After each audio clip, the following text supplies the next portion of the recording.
Annals of Ashurbanipal, 668 to 626 BC, from the Rasam cylinder.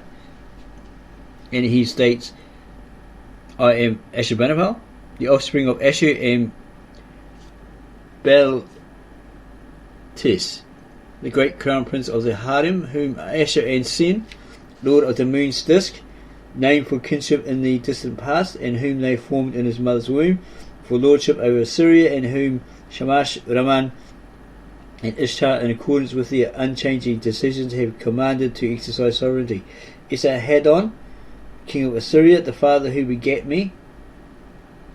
He's basically saying he played his part in his birth, right? Honoured the command of Ashur and Beltis, the gods who supported him, who commanded him that Ashurbanipal should exercise sovereignty or become a ruler, have power, authority over peoples. Eventually, right?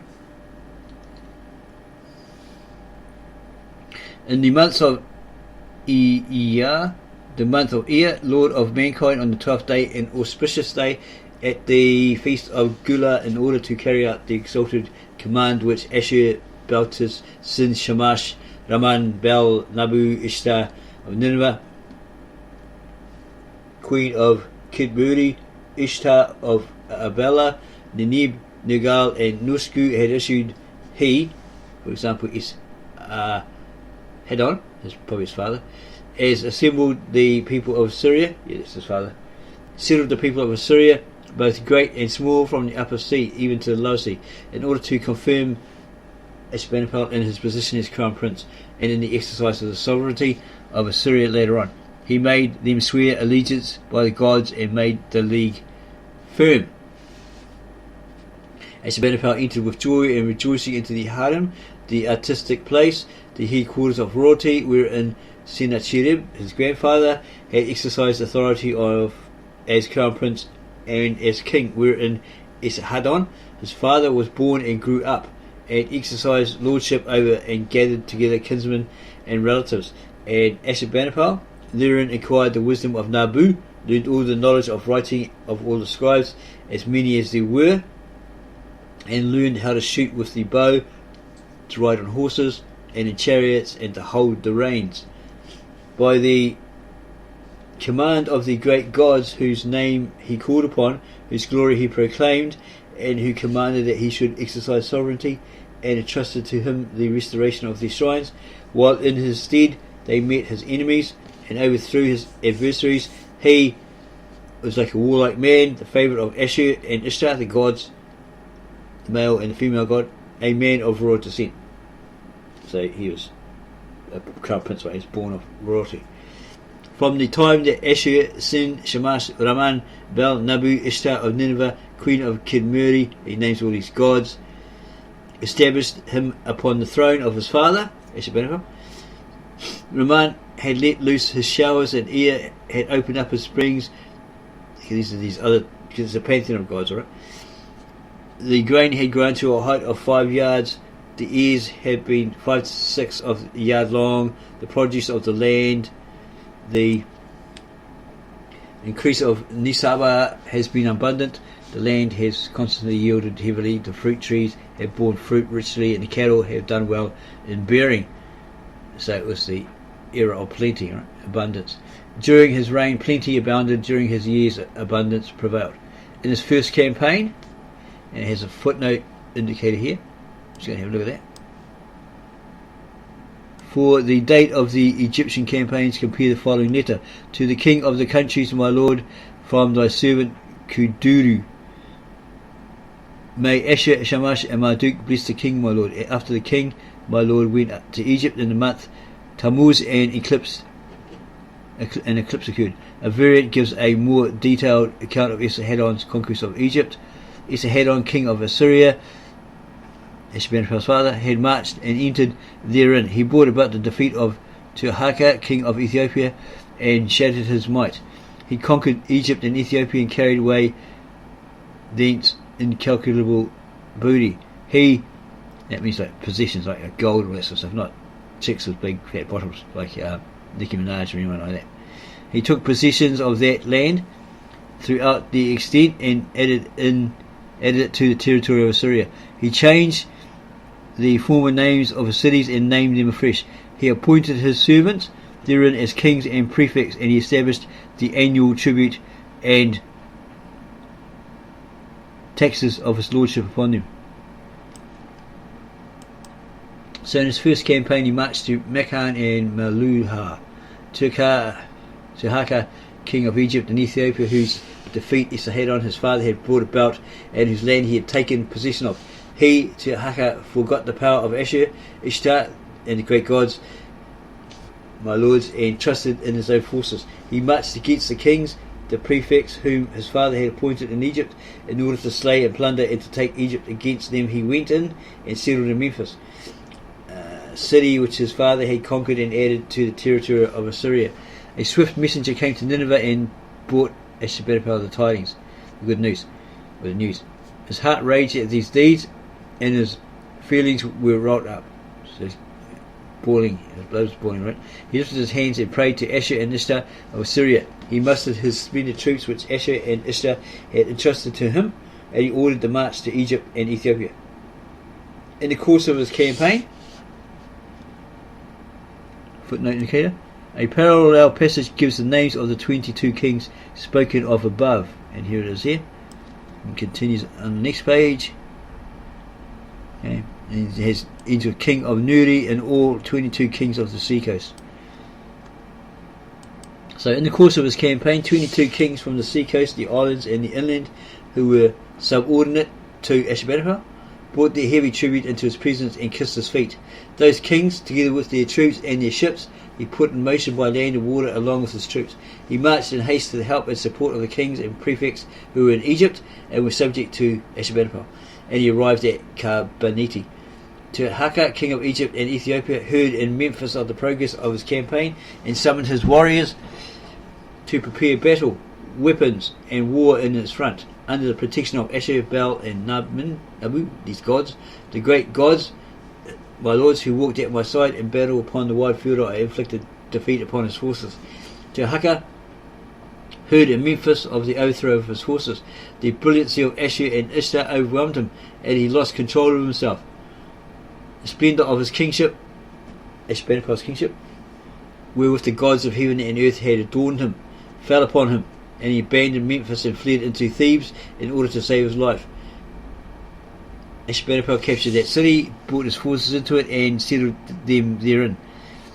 Necho, king of Memphis, and Sais, Sharuludari, king of, and there's different kings he's naming.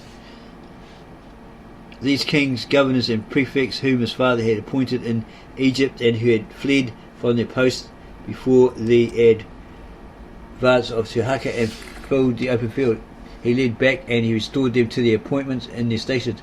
He again took possession of Egypt and Ethiopia, which his father had conquered.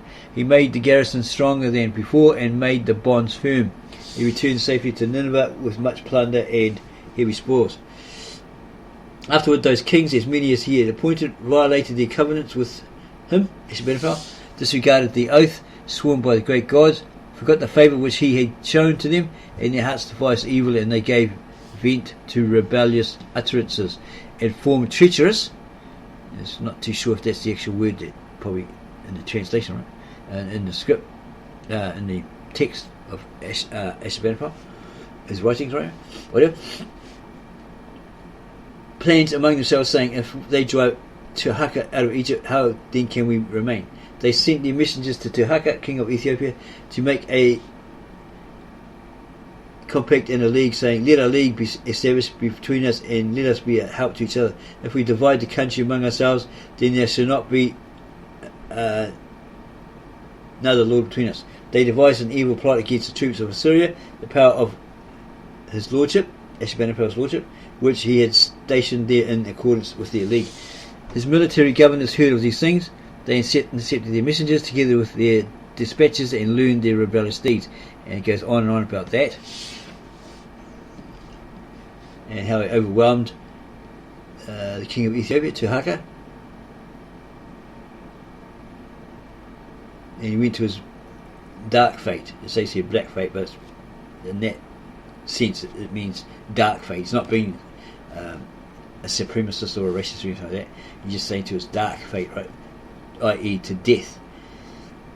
And so on. In the second campaign, Ashurbanipal directed the march to Egypt and Ethiopia, and Udamani heard of the approach of his campaign, and when he tried upon the border of Egypt, he abandoned Memphis and fled into Thebes in order to save his life, and so forth, because they couldn't withstand the might of the Syrian army. And he goes to third campaign. He marched against Baal, king of Tyre, who dwelt in the midst of the sea, who had disregarded his royal command and had not listened to the words of his lips. He constructed bulwarks against him, and he seized his approaches on sea and land. A parallel passage reads, I gave back and showed him mercy. I broke through the siege walls which I had constructed against Baal, king of Tyre, and I opened up his approaches on sea and land, all that I had seized. I received heavy tribute from him, and I returned in safety to Nineveh, the city of my lordship. The princes dwelling in the midst of the sea, and the kings dwelling on the lofty mountains, saw the might of these deeds of mine, and they feared my lordship.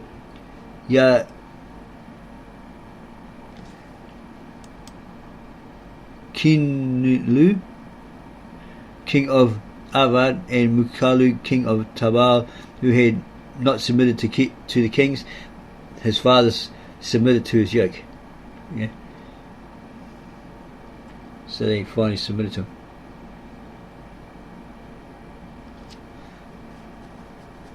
Okay, he keeps giving this mercy to this king of Egypt at the time, but he keeps backstabbing him. Okay, he beset their lives, brought them into dire straits, and made them submit to his yoke. A daughter sprung from his own body, and his brother's daughters he brought to me to serve as concubines. At the same time he caused Yahim Ilki, his son, who had never before crossed the sea, to be brought to Ashurbanipal to be his servant. He received his daughter and his brother's daughters from him with rich dowry, and he showed him mercy and gave back to him the son sprung from his own body. Yakinlu, king of Awad, who dwelt in the midst of the sea, who had not been subject to the kings, his fathers, submitted himself to his yoke, brought his daughter with a large dowry to Nineveh to be concubine. They kissed his feet. And the Mukalu, king of Tabal, a parallel passage reads here, who had devised hostility against the kings, his fathers, brought a daughter sprung from his own body with a rich portion to Nineveh to be his concubine, and kissed his feet, bowed down and kissed his feet. Upon Mukalu I laid annual tribute of large horses. Santasame, the Sicilian, who had not been subject to the kings of my fathers and had not borne the yoke, brought a daughter sprung from his own body with a large dowry to Nineveh to be my concubine, and kissed his feet. After he had overthrown the land of Yakinlu, king of Awad, Aziba'al, Abibaal, Adunibaal, etc., who dwelt in the midst of the sea, one of his sons dwelt in the midst of the sea, he came and he brought him heavy present to kiss his feet. They all came to kiss his feet, right, because he's so powerful, etc., etc. They're afraid of him, right, in fear of him. And he bestowed upon them all these gold rings, all these gifts and stuff like that, whatever, right? Okay? Or he put on all these garments, heaps of rings and all that sort of Ashurbanipal, and he stood before them. Ashur, the god, his creator, revealed his name in a dream to Giges.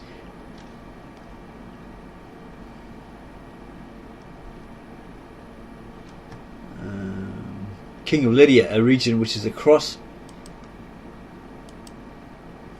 the sea, and he carries on about that.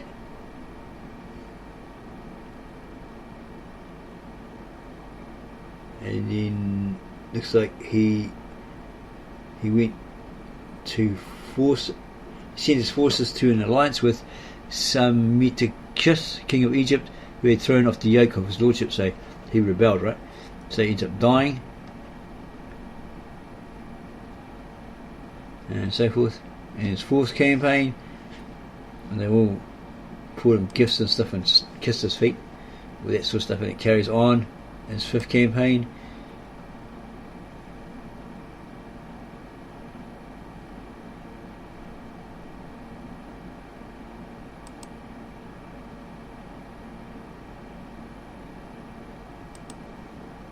Quite extensive.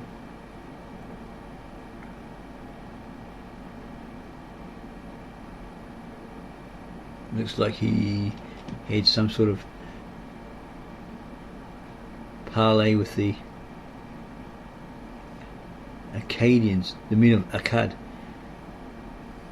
And his seventh campaign, oh gosh, he went through a lot of campaigns, right? And they all came and gave him things and kissed his feet.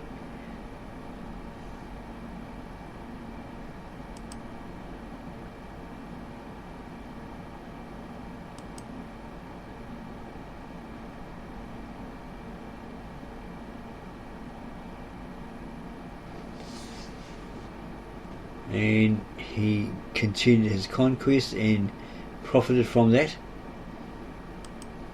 immensely.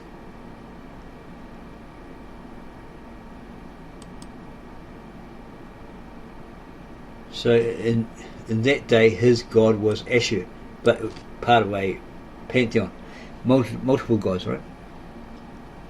Many gods.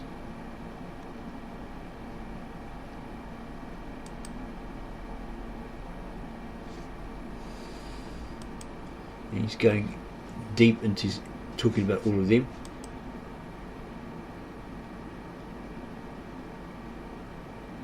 And it goes to the building operations of Ashurbanipal in Babylon 668. And then the description of Ashurbanipal from a barrel cylinder found at Abu Haba. And then other kings' inscriptions.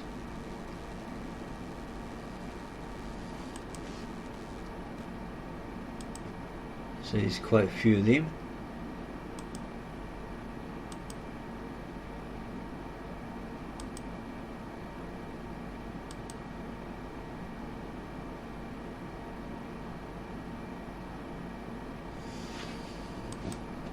And they start getting into a god called Marduk.